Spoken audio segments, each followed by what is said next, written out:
नमस्कार, आपण पाहत आहात सरकार लाईव्ह न्यूज। स्वतंत्र पत्रकारांची बुलंद आवाज, सरकार live news.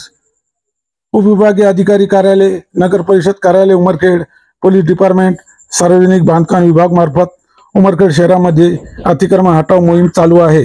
Pusad road, Mahagaon road, Nanded road, Dhanki road वरील अतिक्रमण हटवण्यात आलेले आहे आणि उमरखेड शहराच्या मध्यभागी छत्रपती संभाजीराजे उद्यानासमोर जे नगर परिषदेने स्टॉल लावून अतिक्रमण केले आहे, या अतिक्रमणामुळे छत्रपती संभाजीराजे उद्यानामध्ये जाणाऱ्या मुलांना, महिलांना, सर्वसामान्य जनतेला त्रास होतो आणि दुकानासमोरील गाड्या, मोटरसायकली याच्यामुळे हा रस्ता हमेशा जाम होतो आणि अपघात होण्याची शक्यता नाकारता येत नाही।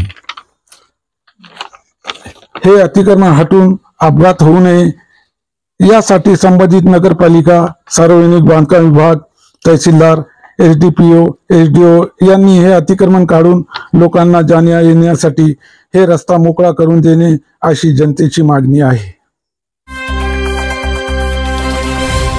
सरकार लाईव्ह न्यूज